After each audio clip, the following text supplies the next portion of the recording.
conosco, Senhor. Te pedimos assim, em nome de Jesus. Amém.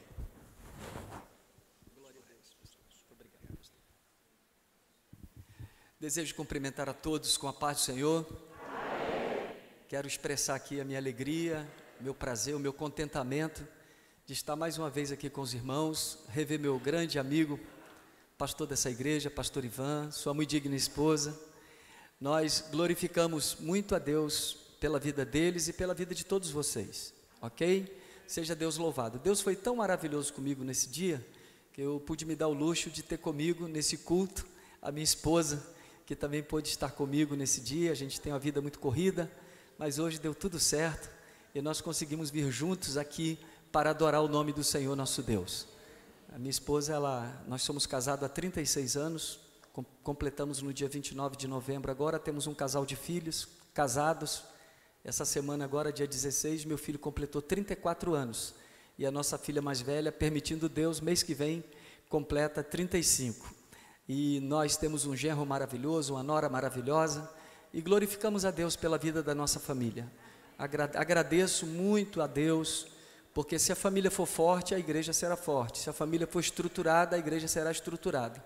Tudo que nós somos lá reverbera aqui, é fato, ok? Então nós glorificamos muito a Deus. Obrigado, pastor Ivan, por esse convite tão maravilhoso, e eu confesso que eu estou muito feliz de estar aqui com vocês, amém? Eu estava aqui sentado, refletindo e entendendo que enquanto nós estamos aqui, são 19 horas e 21 minutos, né? Nós estamos aí num período de carnaval. Existem pessoas agora praticando toda sorte de maldade. Tem pessoas agora que estão injetando droga nas veias, tem pessoa que está cheirando um carreirão de cocaína, tem pessoas agora que está se prostituindo, existem moças que estão perdendo a virgindade, marido traindo suas esposas, esposas traindo seus maridos, pessoas matando, roubando, assaltando, sequestrando, e toda sorte de maldade está aí acontecendo. Eu me atrevo a dizer que o mau cheiro do pecado chega às narinas de Deus, e o inferno está vomitando para a superfície da terra toda a sua imundícia. Eu vou mais além, eu me atrevo a dizer também que o mundo se encontra num suicídio coletivo lento, e as pessoas estão aí sendo fantoches e marionetes na mão de Satanás. Mas eu quero glorificar a Deus pela sua vida, porque você está aqui em pleno domingo à noite, na casa de Deus. Alegrei-me quando me disseram, vamos, aonde? A casa do Senhor, porque Deus habita nesse lugar. E na vida tudo vale pela importância que se dá.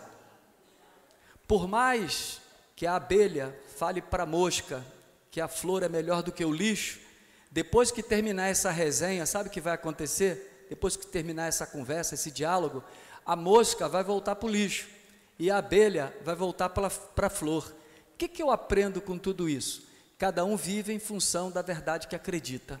Então eu glorifico a Deus pela verdade que os irmãos acreditam, de estar na casa de Deus, de dar prioridade ao reino, à palavra, a Deus, as coisas que são do alto, as coisas que são do céu. E por isso eu quero acreditar que Deus tem alguma coisa para o nosso coração nessa noite. Nós não viemos aqui como se fôssemos um bando de desocupados que não tem o que fazer em casa, não.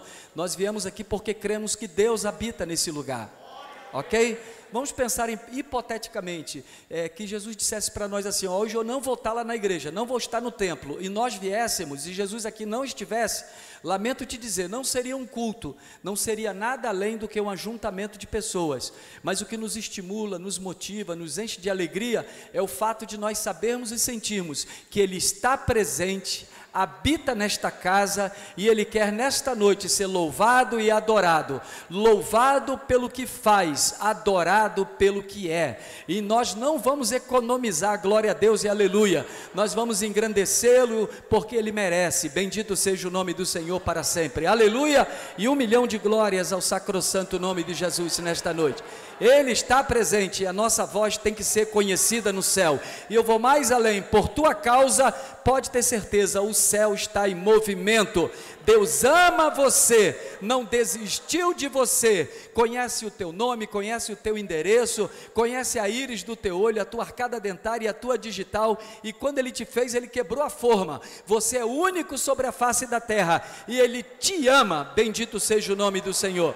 E eu creio e crerei que Ele tem uma obra a fazer na sua vida, bendito seja o nome do Senhor, amém, gente? Repita comigo: o Deus que eu sirvo tem todo o poder no céu e na terra. Repita comigo: o Deus que eu sirvo pode mudar a realidade. Gente, nós servimos num Deus que tem todo o poder no céu e na terra. Mateus capítulo 28, versículo 18, Jesus foi taxativo, categórico e contundente quando abriu a sua boca santa e disse, verbalizou as seguintes palavras, ele disse: todo o poder é me dado no céu e na terra.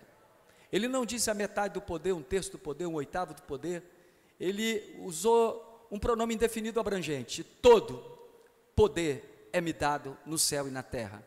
Por isso que Paulo, no capítulo 4, versículo 13, quando estava preso em Roma, editou a sua carta aos Filipenses, no verso 13 do capítulo 4, ele abre a sua boca e ele faz a seguinte conjectura: ora, se ele tem todo o poder no céu e na terra, então eu tudo posso naquele que me fortalece.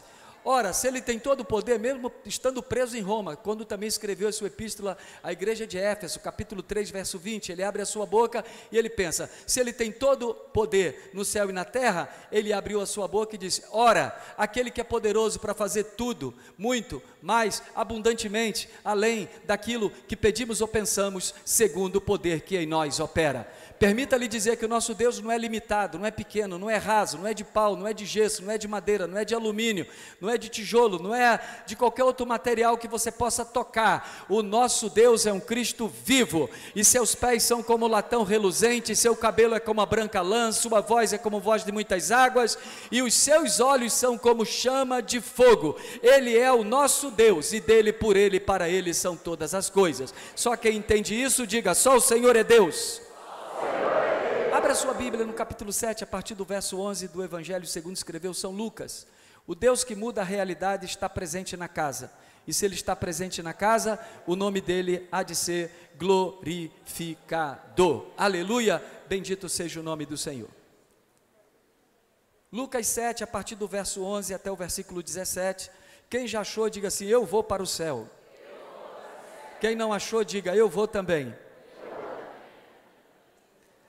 Está assim escrito, amados, logo depois, Jesus foi a uma cidade chamada Naim, e com ele iam muitos dos seus discípulos, e uma grande multidão, e quando chegou perto da porta da cidade, eis que saía o enterro do filho único de uma viúva, e com ela ia uma grande multidão da cidade.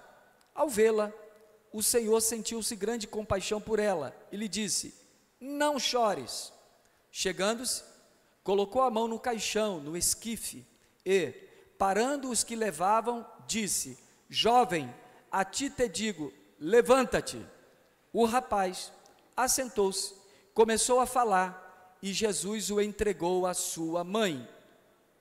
Todos ficaram cheios de temor, e glorificavam a Deus, dizendo, um grande profeta se levantou entre nós, e Deus visitou o seu povo, e correu dele esta fama por toda a Judéia, por toda a região adjacente. Amém. Até aqui. O Deus que nós servimos muda o cenário, muda o quadro. Por mais contraditório, por mais agudo, por mais difícil que ele seja, o Deus que nós servimos tem o poder de fazer. Bendito seja o nome do Senhor. Paulo declara para a igreja de Filipos, no capítulo 2, versículo 13, que Deus é aquele que opera em nós o querer e o efetuar, segundo a sua boa vontade. O nosso Deus, ele nessa terra, no seu curto e breve ministério de 3 anos e meio, foi um tempo relativamente curto, mas foi um tempo que ele fez coisas grandes. Está registrado na Bíblia aproximadamente 35 milagres feitos por Jesus. Mas João, no último capítulo, que é o 21, o derradeiro versículo, ele abre a sua boca e diz assim, cuido que, se tudo que Jesus fez, todos os sinais, fossem escritos em livros, cuido que nem todos os livros do mundo caberiam. Estes sinais, porém, foram escritos para que creiais, e para que crendo tenhais vida no seu nome. Ele usou uma figura de linguagem chamada hipérbole, quando ele declara, nem todos os livros do mundo caberiam. Jesus, em 3 anos e meio, fez muita coisa maravilhosa. Se nós, porventura, pegássemos o tempo dos 3 grandes maiores filósofos da antiguidade, que foi Sócrates, Platão e Aristóteles, e somássemos o tempo dos 3, daria algo aproximadamente de 130 anos. Todavia, o ministério de Jesus não durou 130 anos, até porque ele viveu 33 anos e meio, e o ministério dele começou com 30 anos, após ser batizado nas águas barrentas do Jordão por João Batista, e logo em seguida o Espírito Santo empurra, impele, dirige Jesus ao deserto para ser tentado por Satanás. Perceba que em 3 anos e meio, um tempo, volto a dizer, relativamente curto, ele fez coisas grandes. Quando eu leio o capítulo 4 de Mateus, versículo 23, ali está escrito: e Jesus percorria toda a região da Galileia. Ele estava ensinando na sinagoga, ele estava pregando o evangelho do reino e curando toda a enfermidade e moléstia que havia no meio do povo. Ou seja, o tripé do ministério de Jesus foi: ele ensinava, pregava e curava. Em 3 anos e meio ele foi intenso. Em 3 anos e meio ele sempre estava na quinta marcha. Em 3 anos e meio ele não ficou marcando passo nem enxugando gelo. Ele dizia em alto e bom som: meu pai trabalha até agora e eu trabalho também. Jesus não era estático, Jesus não era inerte, Jesus não ficava parado, Jesus sempre estava em movimento fazendo alguma coisa. Coisas grandes aconteceram e ele mudou a realidade de muita gente. Bendito seja o nome do Senhor. Eu creio, não conheço o contexto da sua vida, não sei o que aconteceu lá atrás, não sei o que está acontecendo no presente, nem muito menos o que vai acontecer no futuro, mas o Jesus que mudou a realidade de muita gente tem o poder suficiente de mudar a tua realidade. Bendito seja o nome do Senhor. Pense comigo, o passado é história. Pense comigo, o futuro é um mistério, mas pense comigo, o presente é uma dádiva. Se Deus está te dando vida, muita gente que está aqui hoje não era nem para mais estar vivo, diante de tudo que tem acontecido ao longo dos anos no Brasil, pandemia e tanto livramento que Deus já te deu de incidente, de acidente, tanta coisa ruim que deveria acontecer na sua vida, mas Jesus te guardou, te livrou, se cumpriu na sua vida o Salmo 46, Deus é o nosso refúgio, fortaleza e socorro bem presente na hora da angústia. Bendito seja o nome do Senhor. Ele ama você, Ele quer bem para você e Ele tem algo maravilhoso para fazer na sua vida. Talvez você fale: pastor, o contexto da minha vida requer muita resiliência. Olha, só Deus sabe o quanto eu tenho sido resiliente nas adversidades. Há uma expressão antiga que diz que a adversidade, ela sempre vai existir, mas a capacidade de lutar que existe dentro de cada um de nós, necessita sim de adversidade para revelar-se. Nós vamos viver num momento agudos nessa terra. Nietzsche costumava dizer que a vida vai ficando cada vez mais dura perto do topo. Todos nós temos agruras, todos nós temos problemas, e quando nós viemos para a casa de Deus, nós reconhecemos o que? A nossa impotência, a nossa pequenez, a nossa limitação, e vemos o quanto dependemos de Deus. Eu estava sentado na cadeira e fiquei prestando atenção nos pedidos de oração que foram feitos. Muita gente doente, muita gente com câncer, muita gente com problemas que fogem do alcance das nossas mãos, mas eu quero declarar, sem medo de errar, assim como o ar que eu respiro, que o problema pode até fugir do alcance das nossas mãos, mas não foge do alcance da mão do Todo-Poderoso. Deus vai aonde nenhum homem pode ir, Deus faz o que nenhum homem pode fazer. Romanos 8:31, Paulo é incisivo quando diz: que diremos, pois, à vista destas coisas? É uma pergunta. Que coisas, né? Que coisas? Adversidade, problema, apuro, aperreio, doença, problema familiar, a porta fechada de emprego, enfim, problema se conjuga no verbo ter do presente do indicativo. Problema, eu tenho, tu tens, ele tem, nós temos, vós tendes, eles têm. Todos temos problema, mas acontece que há um Deus no céu, que em Lucas 1:37, o anjo Gabriel disse para Maria: para Deus não tem nada impossível. Pode ser impossível para mim, impossível para você. A gente fica paralisado, engessado, estático, a gente congela na hora da crise, mas é aí que Deus entra para mostrar para nós. Hebreus 13:8, Jesus é o mesmo ontem, hoje e eternamente. Ele operou lá na cidade de Naim e hoje ele está aqui no Jardim Helena, pronto para abençoar, pronto para salvar. salvar, pronto para mudar o quadro, pronto para mudar o cenário, pronto para virar o cativeiro, pronto para mudar a história, para você dizer como Jó, depois que Deus mudou a história, mudou a realidade dele, ele abre a sua boca cheia de dente e ele fala assim: bem sei eu, ó Deus, que tudo tu podes e que nenhum dos teus pensamentos pode ser impedido. Antigamente os meus ouvidos apenas ouviam falar de ti, mas agora é diferente. Agora os meus olhos te contemplam. Te prepara, tem milagre, te prepara, tem cura, te prepara, tem ressurreição, te prepara, tem coisa nova, te prepara, ele pode, te prepara, ele faz, ele tem, e dele, por ele, para ele, são todas as coisas. 1 milhão de glórias ao sacrossanto nome de Jesus, que não mudou, é o mesmo, e te prepara. Ele não desistiu de te abençoar, ele não desistiu de você, você não foi segregado, preterido, esquecido por Deus, até porque eu entendo que o Deus que nós servimos não sofre de amnésia. Isaías capítulo 49 verso 15, Deus usa Isaías e diz assim: pode uma mãe esquecer-se do filho que ainda mama, de modo que esta mãe não se compadeça do filho do seu ventre? Mas ainda que esta viesse a se esquecer, eu, o Senhor, todavia, não me esquecerei de ti, não me esquecerei de ti. Eu vou falar até você glorificar: não me esquecerei de ti, não me esquecerei de ti. Alabita, macita, rabacao, xarabacaia. Deus definitivamente não sofre de amnésia, ele não se esquece. Promessa de Deus não envelhece, promessa de Deus não caduca, promessa de Deus não cai por terra, porque Balaão foi taxativo quando disse: Deus não é homem para que minta, não é filho do homem para que se arrependa. Diria Deus e não faria, falaria Deus e não confirmaria. Ele é Deus e ele vela pela sua palavra para cumprir. Bendito seja o nome do Senhor. Isaías 55:10, ele abre a boca e diz assim: assim como desce a chuva do céu e a neve também, todavia para lá não torna mais, mas rega a terra para dar pão àquele que come. Assim diz o Senhor, semelhantemente será a palavra que sair da minha boca, não voltará para mim vazia, mas fará aquilo que me apraz e prosperará naquilo para que a enviei. Deus ainda é Deus, Deus ainda pode. O tempo pode passar, as coisas podem passar, mas ele continua sendo o mesmo. Arabita, macita, labacaxarábia. 1 Pedro 1, 24 e 25, Pedro diz: todo homem é como a erva, toda a glória do homem é como a flor da erva, seca-se a erva, cai a sua flor, porém, contudo, entretanto, todavia, a palavra do Senhor permanece, permanece, permanece para sempre. Aleluia, bendito seja o nome do Senhor. Mas o fato é, Deus muda o cenário, Deus muda o quadro. Você acredita nisso? Você acredita que Romanos 8, 28, quando Paulo declara assim: todas as coisas cooperam para o bem daqueles que amam a Deus, daqueles que são chamados pelo seu decreto? Você acredita nessa palavra? Não é horóscopo, não é balela, não é história de carochinha, não é livro do Paulo Coelho, não é o Corão, não é o Talmud judaico, é a Bíblia, a palavra de Deus.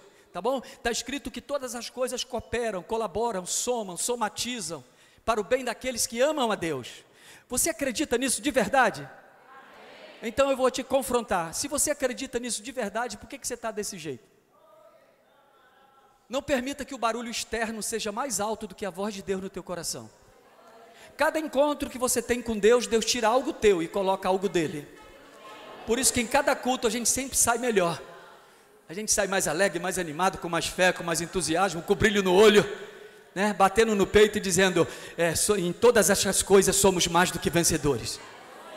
Então, gente, eu quero, de uma maneira um tanto sucinta, devido à exiguidade do tempo, mas eu queria pontuar que Deus tem o poder de mudar a realidade.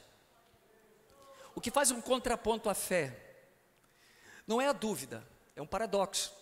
Não é também a incredulidade. O que faz um contraponto realmente à minha fé? O que faz um contraponto à minha fé é a realidade que eu vivo. A realidade mostra a carranca. Por exemplo, a minha fé diz assim: o Senhor vai curar. O médico dá um diagnóstico terribilíssimo, superlativo, absoluto, sintético. Ele chega e fala assim: ó, vai ter que fazer quimioterapia, vai ter que fazer radioterapia, o cabelo vai cair, vai ter ânsia de vômito, fraqueza nas pernas, e ele começa a dar aquele diagnóstico que, se bobear, a pessoa já cai no caixão. É uma sentença que vai levar você com passadas largas ao óbito. O médico fala isso. Só que é um Deus no céu que pode surpreender, pode ir aonde nenhum homem pode ir, fazer o que nenhum homem pode fazer. O homem é limitado. A última palavra não está na boca do médico. A última frase não está na boca do médico, do especialista, não desmerecendo, mas eu acredito num Deus que ainda cuida, o Deus que deu vida, o Deus que cuida de mim, de você, da nossa família. Ele nunca vai fazer uma obra pela metade. Paulo declara no verso 6 do capítulo 1 de Filipenses: aquele que em vós iniciou a boa obra, aperfeiçoará até o dia de Jesus Cristo. Ele nunca, jamais, em hipótese alguma, fará algo pela metade. A obra do Senhor é completa. Aí você me diz: pastor, mas está tão difícil, é doença, é gasto com remédio, é despesa financeira, a coisa está ficando pior. Pastor, tem uma frase de para-choque de caminhão que diz assim: ora que melhora. Eu estou orando, pastor, mas não está melhorando, está piorando. Pastor, a minha realidade está difícil.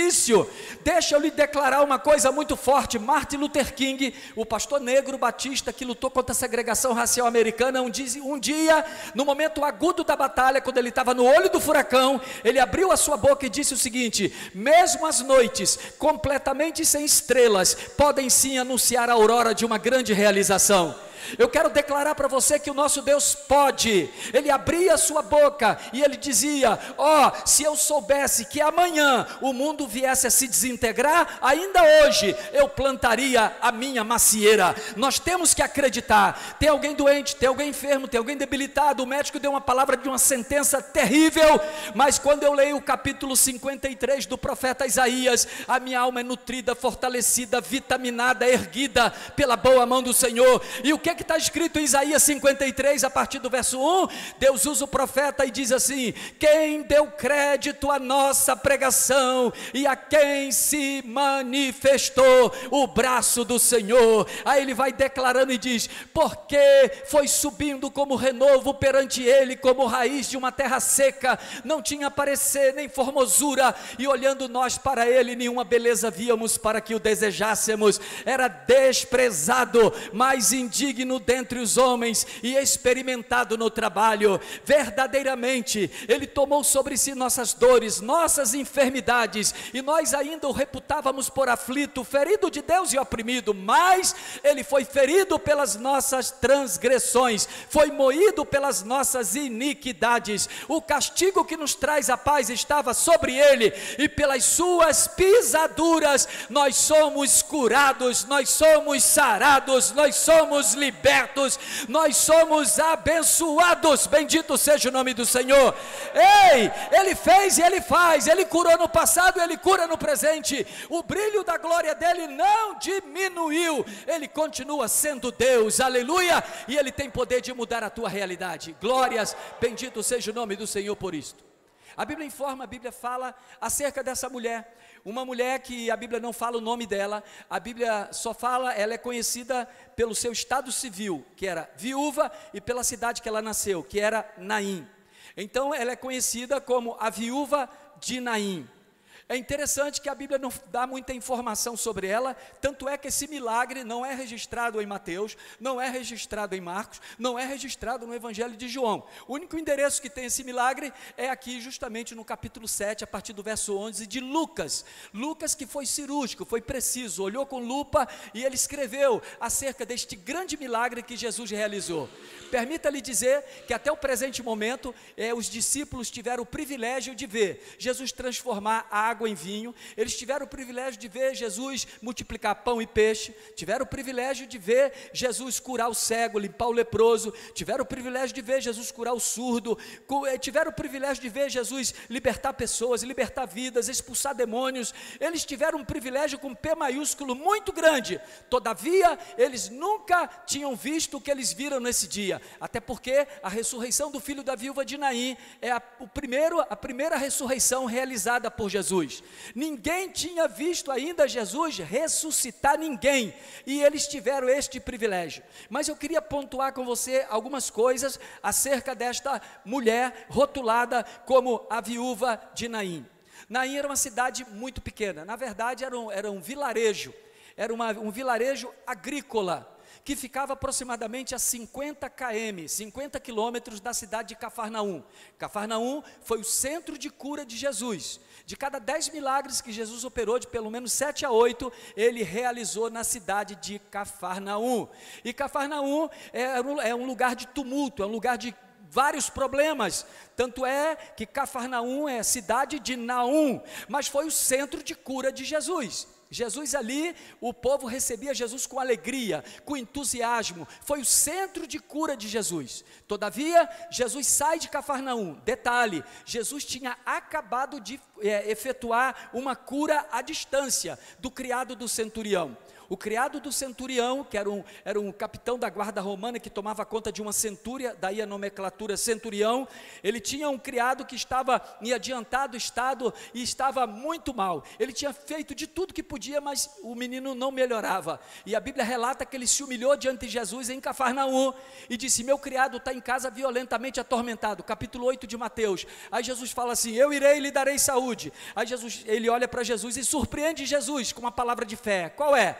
Senhor, não precisa tu saíres daqui geograficamente e ir até minha casa, porque eu sou homem que tem autoridade. Eu sei muito bem o que significa autoridade. Eu mando o soldado ir, ele vai, mando outro vir, ele vem, mando fazer isso, ele faz. Não é necessário tu ires até debaixo do meu telhado, mas daqui mesmo, à distância, fala a palavra, solta a palavra, libera a palavra, e o meu criado vai ser curado à distância. Bendito seja o nome do Senhor. E Jesus ficou maravilhado. Aí Jesus olha para os discípulos e diz assim: eu nunca vi tanta fé como a fé deste homem. Aí ele solta essa pérola: muitos virão do Oriente, do Ocidente, assentar-se-ão na mesa com Abraão, Isaque e Jacó no reino dos céus. E o milagre, na mesma hora que Jesus fala a palavra, o milagre acontece e o rapaz é curado. Eu não estava lá para ver em loco, tete a tete, mas a fé diz: é verdade, é verdade, é verdade, é verdade. Por quê? Porque fé, Hebreus 11:1, é o firme fundamento das coisas que se esperam e prova das coisas que não se veem. Então é necessário acreditar para que o milagre aconteça. Eu não sei o tamanho do teu problema, mas se você tiver fé, o nome do Senhor vai ser glorificado. Se você acreditar, Deus vai surpreender o teu coração. Deus não quer que você duvide, Deus não quer que você baixe a guarda, Deus não quer que você reclame, Deus não quer que você murmure diante da realidade. Deus só quer uma coisa: que você acredite. Bendito seja o nome do Senhor. Spurgeon, Charles Haddon Spurgeon, o príncipe dos pregadores, o inglês, um dia ele abriu a sua boca e soltou essa pérola. O que ele disse, pastor Edson? Ele disse: olha, uma pequena fé vai levar a minha alma até o céu, mas uma grande fé vai trazer o céu até a minha alma. Quando você acredita, Deus te surpreende. Eu não sei qual é o cenário da tua vida, mas eu profetizo de olho aberto: tem milagre, tem solução, tem resposta. Deus te ama, Deus pode virar o cativeiro, Deus vai transformar essa dor, Deus vai trazer alívio, Deus vai quebrar grilhões e partir cadeias, Deus vai entrar na tua casa e Ele vai fazer uma faxina, vai fazer uma limpeza. Eu me atrevo a profetizar de olho aberto que nesta noite, neste lugar, o mal está sendo debelado, neutralizado, desfeito, desmantelado, porque afinal de contas, para isto o Filho de Deus se manifestou, para desfazer as obras do diabo. Eu tenho notícia para dar para a igreja nesta noite: Satanás perdeu e o nome do Senhor é glorificado. Jeová Nissi, Jeová Nissi, Jeová Nissi, o Senhor é a minha bandeira. Labita, arabadarabacarabacharabacaya, rabita masubrecanta. Deus ainda é Deus e Ele ama você e não desistiu de te abençoar. Aleluia, a boa mão dele está estendida sobre a sua vida. Mas vamos lá, vamos na sequência. Vamos colocar a meia, depois o sapato. Primeiro vem a chuva, depois o arco-íris. Tudo tem uma sequência, respectivamente. Então, Jesus sai de Cafarnaum após curar o criado do centurião, e ele faz uma viagem de 2 dias, caminhando de autoviação Canela. Não foi de Uber, foi de avião, não foi de jegue, foi de carro. Não, ele foi a pé, ele e os discípulos. Aí que tem aquele no 780 da harpa nova, aí devagar, devagarinho. Jesus foi bem no quadro a quadro, a multidão atrás dele, os discípulos atrás dele, e vai Jesus em direção aonde? A cidade de Naim. Só que na verdade era, além de 50 quilômetros a pé, era uma subida. Por quê? Porque Cafarnaum ficava 180 metros abaixo do nível do mar, e Naim ficava 200 metros acima do nível do mar. Ou seja, não preciso ser nenhum Pitágoras para saber que 180 mais 200 dá 380. Então eram 380 metros que ele teria que subir, além de uma distância longitudinal de 50 quilômetros, ok? Mas ele não mediu esforços, ele não atrasou, e ele também não antecipou, ok? Deixa eu declarar uma coisa: capítulo 3, versículo 1 de Eclesiastes: há tempo para todo o propósito debaixo do céu. Quando Deus quer mudar a realidade, Ele não antecipa, mas Ele também não posterga, Ele chega na hora certa. Eu quero profetizar de olho aberto que o tempo de Deus, o kairós de Deus, vai acontecer na sua vida. Então não tenha pressa antes do tempo, mas também não seja lento, moroso, letárgico diante da oportunidade, porque Deus vai surpreender o seu coração, vai surpreender o seu coração. Profetiza para 2 ou 3 pessoas: Deus vai surpreender o seu coração. Eu não sei como, eu não sei de que maneira, eu não sei de que jeito, mas a notícia que eu tenho do céu para transmitir para você é: Deus vai surpreender o teu coração, que está sofrido, que está amargurado, que está cheio de trauma, de complexo. Tem tanta coisa que Deus vai tirar, e Deus vai derramar o sangue dele sobre o seu coração, a sua vida emotiva, e você vai ver tudo por um outro prisma. A tua ótica vai mudar. Deus vai tirar essa catarata, essa hipermetropia, essa miopia, esse estigmatismo, e vai colocar colírio do céu, e você vai enxergar como esse Deus é grande, como esse Deus faz, como esse Deus pode, como esse Deus se movimenta em nosso benefício. Gente, o céu está em movimento nesta noite, e a tua voz é conhecida no céu. Deus conhece a tua voz. Tem milagre, tem ressurreição, tem cura, tem porta aberta, tem coisa diferente e inédita. Deus ainda é Deus. Alabarachaya, Romita Masita Rabacaia. Tem muita coisa que você não sabe, mas Deus vai te ensinar. Deus queria fazer algo na vida desta mulher. Irmãos, Albert Einstein, o pai da teoria da relatividade, E igual a MC2, Einstein um dia abriu sua boca e disse assim: tudo aquilo que o homem ignora, para ele não existe. Por quê? Porque o universo de cada um se resume no tamanho do seu saber. Nós não sabemos tudo, também não ignoramos tudo, por isso que a gente sempre aprende. Por isso que Paulo disse: em parte conhecemos, em parte também nós vamos profetizar. Então nós vamos aprendendo dia após dia. Ninguém é tão sábio que não tenha algo a aprender. Ninguém é tão ignorante que não tenha algo a ensinar. Por isso que Deus usa o erudito, o culto, o douto, o letrado, mas Deus usa também aquele que não tem cultura, aquele que é analfa de pai, beto de mãe. Deus também usa. Então para Deus não tem esse negócio. Deus usa um piano de cauda, que é um grande instrumento sofisticado, mas Ele usa também um pequeno triângulo. Quando Ele quer usar, Ele usa. E eu quero declarar que Deus vai te usar ainda muito nessa terra.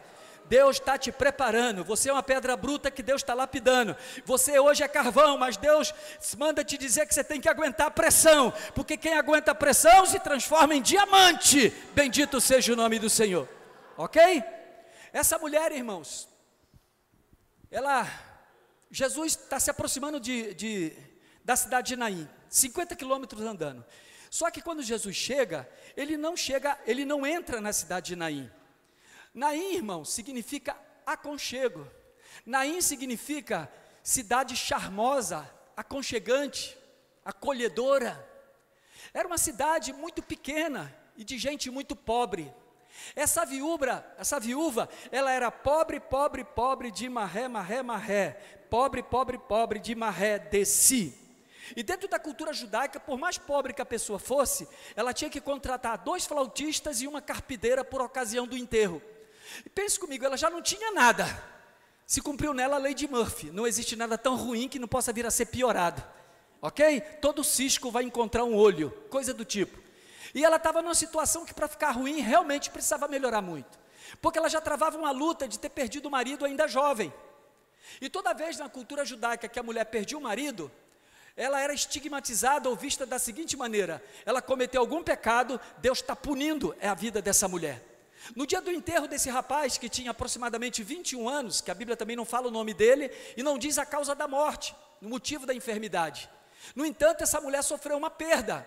Quando Jesus sai de Cafarnaum e chega lá, Jesus disse, repito, não antecipou, ele não adiantou, mas também não foi moroso, a ponto de se atrasar, de chegar lá, o moço já ter sido sepultado. A Bíblia relata que Jesus, quando está chegando na cidade de Naim, na porta da cidade, porque o cemitério não ficava dentro da cidade, Dentro da cidade, o pessoal plantava, o pessoal convivia e interagia. Até porque nesse período, o máximo de pessoas que tinha na cidade de Naim era 189 pessoas e 34 casas. Então era uma cidade relativamente pequena e muito pobre, absurdamente pobre. Quando Jesus está se aproximando da cidade junto com os discípulos, a multidão segue. E do outro lado tem outra multidão junto com essa mulher. Tem dois camaradas tocando flauta, uma carpideira que era paga para chorar no enterro, e a multidão sendo solidária, entre aspas. Por quê? Porque a multidão não estava sendo tão solidária, porque eles razoavam da seguinte maneira: como é que pode? Perdeu o marido, agora perdeu o filho do nada, essa mulher aí está com algum problema, ela deve estar em pecado, ela deve estar errada. Aprenda uma coisa, querido irmãos: quem está em crise não precisa de um juiz, quem está em crise precisa de um amigo. Parecemos animais quando brigamos, parecemos homens quando julgamos, porém parecemos com Deus quando amamos e perdoamos. Quem está em crise ou em dificuldade precisa do estender da mão, de uma ajuda, bendito seja o nome do Senhor. Nós somos pequenos, nós somos limitados, nós somos fracos, nós não somos autossuficientes, nós dependemos 100% do Senhor, nós carecemos da boa mão dele estendida sobre nós. E essa mulher estava nessa situação, perdeu o marido, perdeu os filhos, perdeu o filho, que ela só tinha um único filho, e ela estava caminhando agora, ou seja, a história se repete. Eu já fiz esse percurso, já fui para esse cemitério quando enterrei meu marido. A história está se repetindo, porque agora a dor é muito maior, porque eu estou enterrando meu filho. Qual é o ciclo da vida? São os filhos enterrarem os pais, ok? Ok? Esse é o ciclo natural. Já dói para chuchu, porque lidar com a perda, lidar com o luto é algo muito difícil, muito difícil. Agora essa dor aumenta, é potencializada. Por quê? Porque agora aconteceu o contrário, a mãe está enterrando o filho. Para pensar como a cabeça dessa mulher estava bagunçada. Para pensar como foram os dias na hora que esse menino deu o último suspiro. Para pensar o quanto ela sofreu. A história dela é muito parecida com a história de Noemi, ok? A Bíblia fala que Noemi era a esposa de Elimeleque, e eles eram os pais de Malom e Quilion. Um se casou com Orfa, outro se casou com Ruth. E quando ela perde o marido, e ela perde os 2 filhos, ela fica sabendo que em Belém da Judéia volta a ter pão, e ela libera as 2, Orfa vai embora para a casa dos seus pais para servir os seus deuses, porém Ruth se apega a ela e ela retorna para Belém de Judá. E quando ela está chegando, as mulheres estão na janela, olham para ela, e a história conta que as mulheres dizem: olha, mas aquela ali não é Noemi? Ela estava tão mal, mas tão para baixo, tão down, que ela abre a boca e diz: não me chame de Noemi, me chame de Mara, porque grande angústia tem me feito passar o Todo-Poderoso. Cheia eu parti, porém vazia o Senhor me fez tornar. E ela pega e diz: o Senhor testifica contra mim, porque ela achava que era a punição de Deus mesmo. Essa mulher não era diferente, a história é muito parecida, é muito paralela, e essa mulher sofrendo, só que, no caso da viúva de Naim, Jesus está se aproximando da cidade, e quando essa mulher vem chorosa, na frente do caixão, moribunda, apática, com mais pergunta do que resposta, parecendo um filósofo, porque o filósofo não tem uma resposta para cada pergunta, filósofo tem uma pergunta para cada resposta, ok? E lá vem aquela mulher com a cabeça bagunçada, travando um conflito grande, emocional, e Jesus vai se aproximando junto com os discípulos, e aquela multidão chorosa, apática, triste, indiferente, lidando com a perda, se depara com Jesus, com os discípulos e com a multidão chegando, ou seja, a vida se encontrou com a morte se encontrou com a vida, uma das duas tem que prevalecer, a vida sempre vai prevalecer sobre a morte, a vida sempre vai prevalecer sobre a morte. Dizem que o ferro é forte, mas o fogo derrete o ferro. Dizem agora que o fogo é forte, mas a água apaga o fogo. Dizem agora que a água é forte, mas o vento espalha a água. Dizem agora que o vento é forte, mas a montanha espalha o vento. Dizem agora que a montanha é forte, aí vem o homem e derruba a montanha. Dizem agora que o homem é forte, aí vem a morte e derruba o homem. Dizem agora que a morte é forte, mas aí, pasmem senhoras e senhores, quando alguém diz a morte é forte, aí vem Jesus, aí vem Jesus, aí vem Jesus, aí vem Jesus, aí vem Jesus, aí vem Jesus bradando e dizendo: eu sou a ressurreição e a vida, quem crê em mim, ainda que esteja morto, viverá. Yes! Xaríbia, labaraba, xarabacaia, A vida se encontrou com a morte, e uma das duas vai ter que sair, e Jesus vai, como sempre, prevalecer.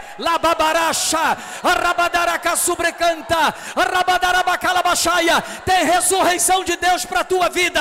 Eu não sei o que morreu a alegria, morreu a paz, morreu a tranquilidade no lar. Nessa noite tem ressurreição, tem vida, e vida com abundância. Bendito seja o nome do Senhor.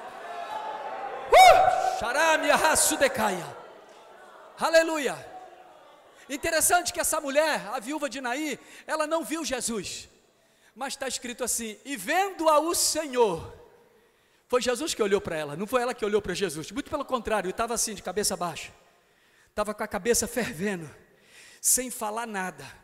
Irmãos, não é via de regra, mas quem fala pouco tem muito barulho na cabeça. Por isso que quando você fala, você produz alívio, ok? O barulho externo não pode ser mais alto do que a voz de Deus no meu coração, ok? Vivemos num mundo que tem muita negatividade disfarçada de torcida. Por isso que nem tudo que reluz é ouro, nem toda água é potável, nem todo fervor espiritual procede do altar, ok?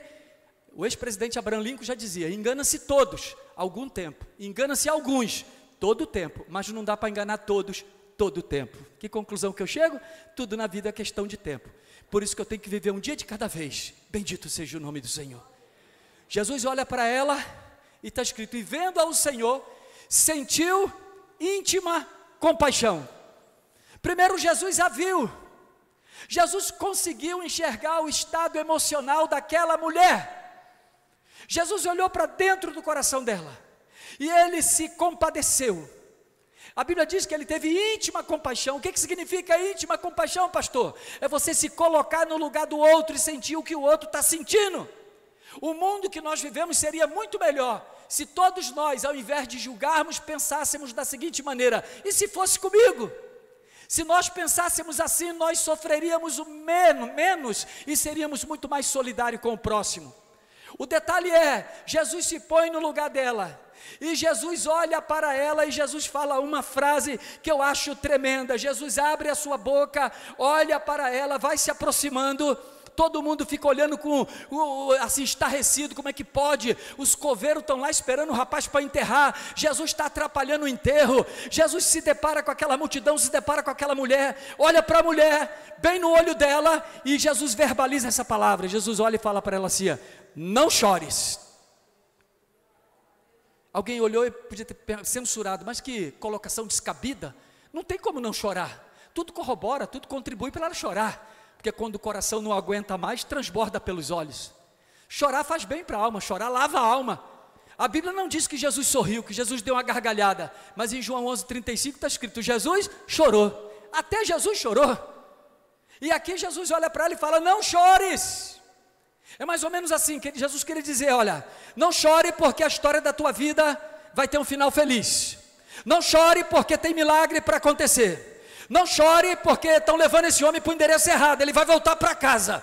Olha, não chore porque eu conheço a tua história e tem bálsamo, tem solução, tem milagre te aguardando, tem coisa boa, tem coisa inédita. Você não foi preterida, segregada, você não está com X nas costas. Eu vou te abençoar, eu vou mudar o cenário, eu vou mudar o quadro. Você está chorando, mas logo logo você vai sorrir. Então muita calma nessa hora. Foi aí que surgiu essa frase: muita calma nessa hora. Ei, eu tenho 3 palavras de Deus para você nessa noite. Se você está diante de uma grande perda, diante de uma grande adversidade, diante de um grande desafio, um grande conflito, eu tenho 3 palavras. A primeira é calma, a segunda é calma, e a terceira, pastor, calma. É o que está escrito no Salmo 46, verso 10: aquietai-vos, diz o Senhor, e sabei que eu sou Deus. Aleluia. Rebita macita rabacaxaia. Ei, aquieta o teu coração. Ei, faça como o salmista. Ele diz, ele bota a mão no coração e ele fala que a alma dele tem que se sossegar. Sossega a minha alma. Ele diz: a minha alma é para comigo, como uma criança desmamada para com a sua mãe. Sim, mim, como uma criança desmamada para com a sua mãe, tal é minha alma para comigo. E ele fala: sossega minha alma. Bota a mão no coração em nome de Jesus. Bota a mão no coração em nome de Jesus. Eu me atrevo a declarar, abrir minha boca e ser boca de Deus para você nessa noite. Abre a sua boca e repita o que eu vou dizer. Não é um mantra, mas eu queria que você repetisse. Diga para mim, fale da seguinte maneira, repita as minhas palavras: coração, te acalma. Coração, o Senhor manda te dizer que Ele está no controle. Tem milagre, tem cura, tem virada de cativeiro, tem porta aberta, tem coisa forte, tem coisa profunda.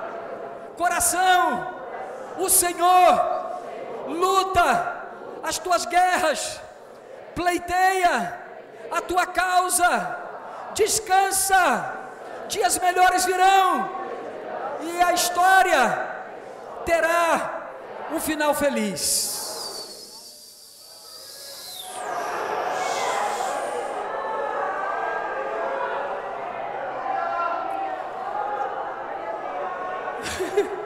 Não chores.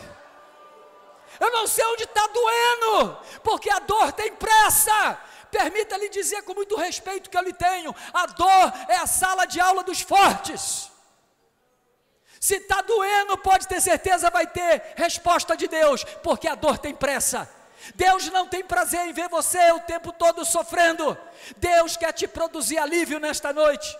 No capítulo 5, versículo 4, no Sermão da Montanha, Jesus abre a boca e diz: bem-aventurados são aqueles que choram, porque eles serão consolados. Quando eu leio Apocalipse 21:4, está escrito: Deus enxugará dos seus olhos toda lágrima, não haverá mais morte, nem dor, nem pranto, nem clamor, porque todas as primeiras coisas são passadas. Deus enxuga lágrimas, sim. Salmo 30, verso 5: o choro pode durar uma noite, mas a alegria vem pela manhã. Ei, tem resposta de Deus. Tuas lágrimas estão te subtraindo, tua lágrima está te deprimindo, está te jogando para baixo.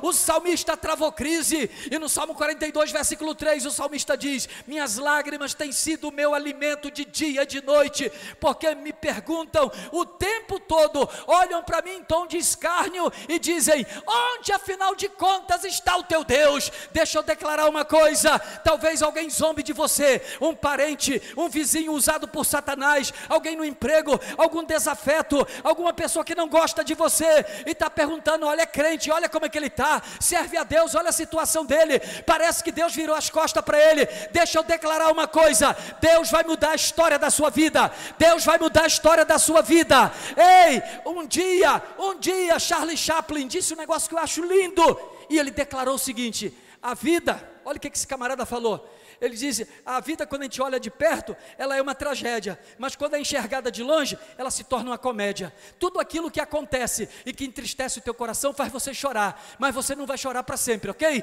Vai chegar o momento que você vai sorrir. Sorriso 15 para as 3, glândula suprarrenal produzindo endorfina, e o nome do Senhor vai ser glorificado. Eu quero profetizar que tem ressurreição, tem milagre. O filho da viúva de Naim estava indo para o endereço errado, ele vai voltar para casa, em detalhe, com vida, e detalhe, curado daquilo que tinha sido o motivo do seu óbito, porque Deus não faz nada pela metade. Bendito seja o nome do Senhor.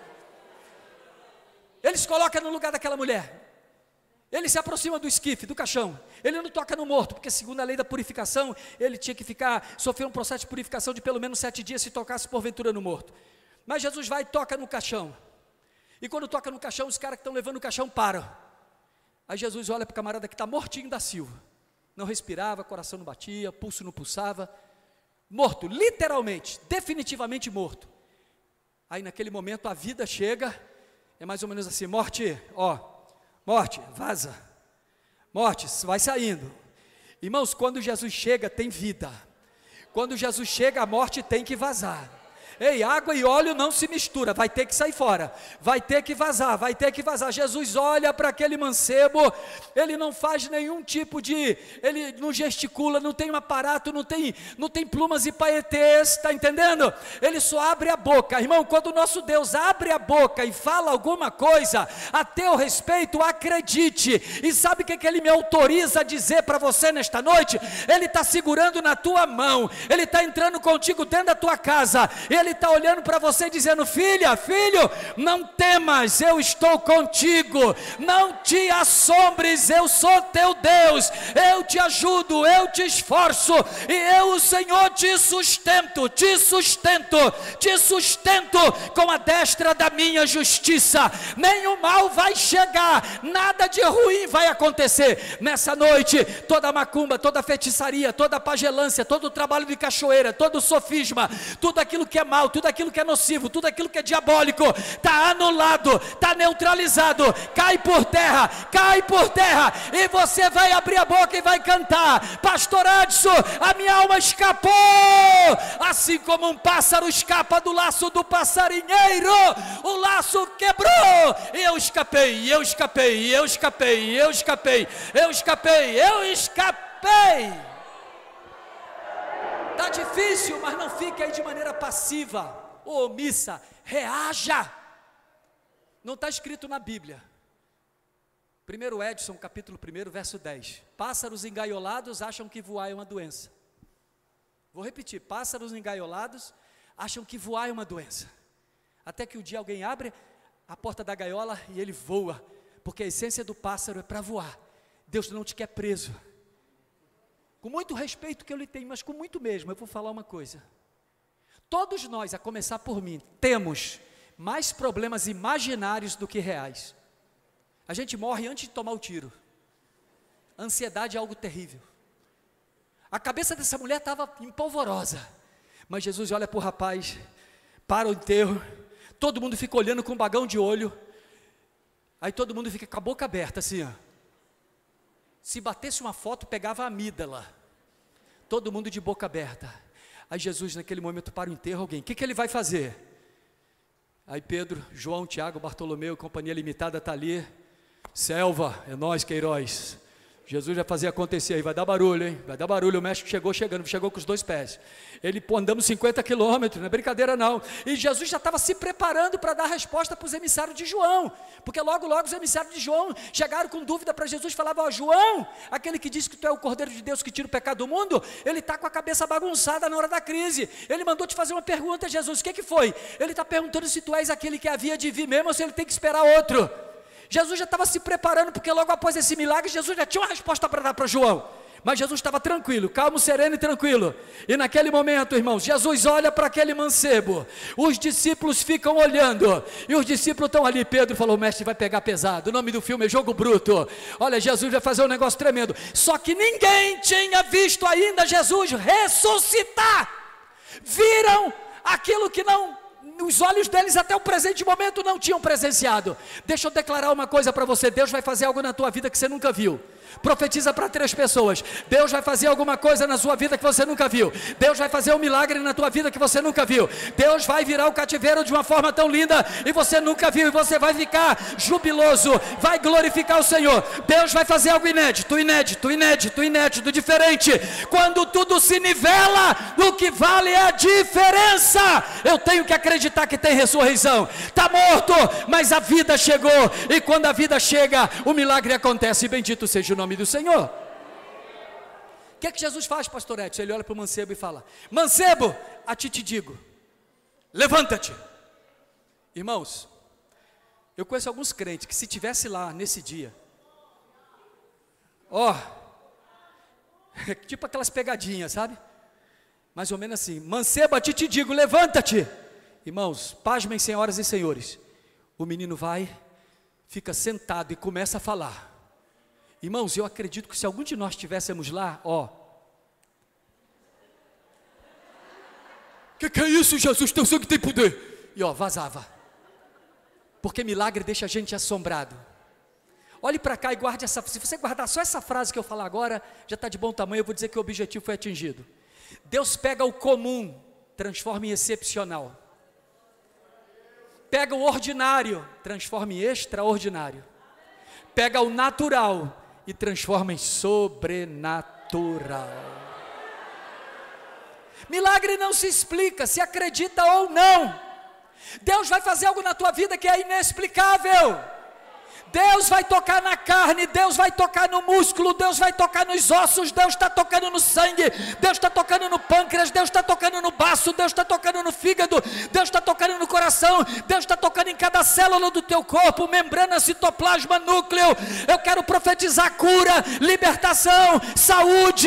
Você não veio aqui em vão, você não veio aqui como se fosse um desocupado. Você marcou um encontro com Deus e Deus marcou um encontro contigo. Tudo conspirou para você não vir, mas você veio, está aqui ao vivo e a cores. Tem milagre, tem cura, tem ressurreição. Tem milagre, tem cura, tem ressurreição. Perdeu a alegria, Deus vai restituir a alegria. Perdeu a paz, Deus vai devolver a paz. Perdeu o brilho do olho, Deus vai devolver o brilho do olho. Pastor, está tudo sem sentido, perdi o prazer de viver, quero morrer. Você não vai morrer. Tem muita água para passar por debaixo da ponte, tem muita gente que precisa de você. Então Deus nessa noite te dá vida, muita vida, saúde, paz e alegria. Ele ressuscita. Aleluia. Aquele camarada senta, começa a falar. A mãe do moço só olha, todo o pessoal olha. A Bíblia fala que houve um grande temor, e eles abriram a boca e disseram: um grande profeta se levantou em nosso meio. E Deus visitou o seu povo, Deus visitou o seu povo. Ficaram assombrados diante da ressurreição, que até então, insisto em dizer, Jesus nunca tinha ressuscitado ninguém. Essa foi a primeira. Depois foi a filha de Jairo e, por último, uma semana antes de morrer na cruz, a ressurreição de Lázaro. Jesus surpreendeu a tudo e a todos. Eu quero declarar uma coisa para você: Ele está aqui presente, Ele quer abençoar você. Disse no início da minha fala, Ele tem o poder de mudar a realidade. Você não pode mudar a realidade, mas Ele pode. Tem 3 tipos de cristão: o pessimista, o otimista e o realista. O pessimista se queixa do vento, o otimista espera que o vento mude, mas o realista ajusta a vela do barco para singrar os mares. Diante da sua realidade, Jesus quer fazer um milagre. Diante do seu quadro que você vive hoje, Jesus quer operar milagres. Nós temos tanta gente que está aqui visitando hoje, nós temos tantas pessoas que vieram aqui.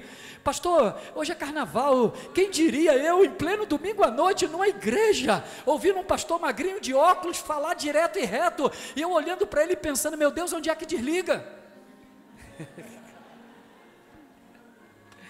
Eu quero dizer que Deus ama você. Eu quero dizer que você não veio aqui em vão.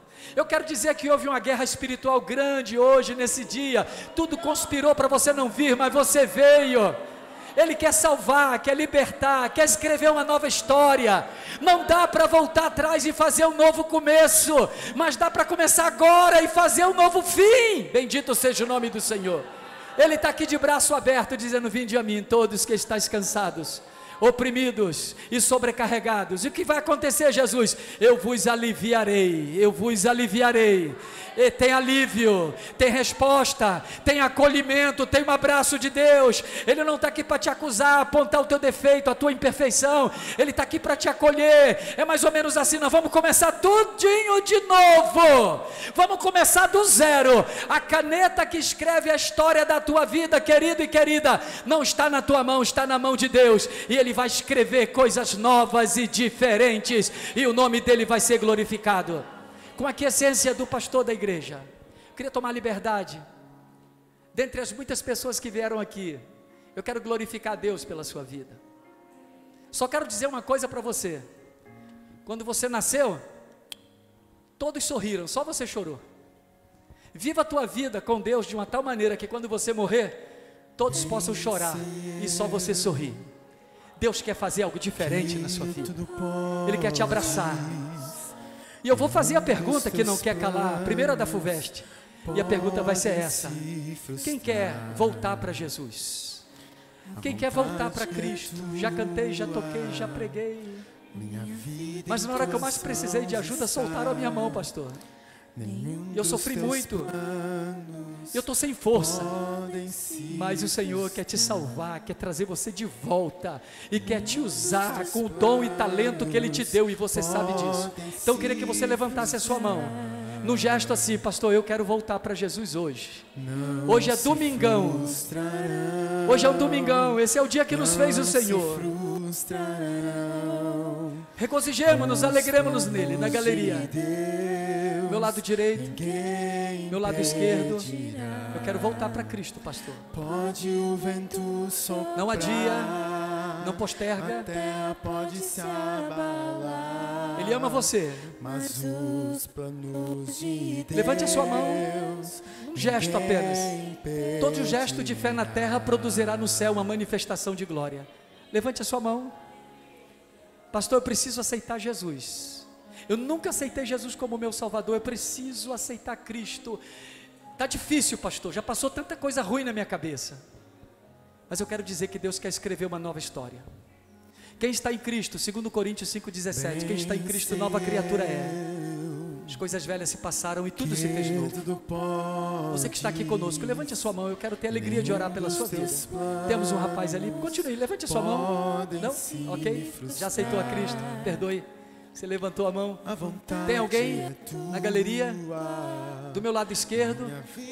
Você que foi evangelizado, visitado, acolhido, abraçado, está aqui na casa de Deus. Só levante a sua mão. Eu quero ter alegria de orar pela sua vida. Ok? O Senhor quer te abençoar. O Senhor quer ressuscitar aquilo que está morto. Quer fazer você sorrir. Quer fazer você ter alegria. Está tudo sem sentido. Você que outrora, num dia como hoje, estava fazendo e praticando tantas outras coisas, mas hoje aprove a Deus te trazer aqui. E você está aqui. E nós queremos orar por você. Levante a sua mão. Não deixe para amanhã o que você pode fazer hoje. Pode ser que amanhã você fique se questionando: por que eu não levantei a minha mão naquele domingo? Ele está aqui, Ele está aqui, Ele está aqui. Ele está aqui. Em nome de Jesus, tudo aquilo que impede está caindo por terra. Tudo aquilo que prende, que amarra, está caindo por terra. Está caindo por terra. O Filho de Deus está presente. Ele está aqui, aleluia, para te abençoar, para te acolher, para escrever teu nome no livro da vida e escrever uma nova história. Bendito seja o nome do Senhor. Contigo, filho, quando passares pelo fogo, Ele não te queima. Amém. Glória a Deus.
Dando também para você a oportunidade, até a bênção apostólica, para você vir aqui na frente e aceitar Jesus. Deus abençoe a todos. Glória para Jesus e alegria para o nosso coração. Pastor Ivan, por gentileza.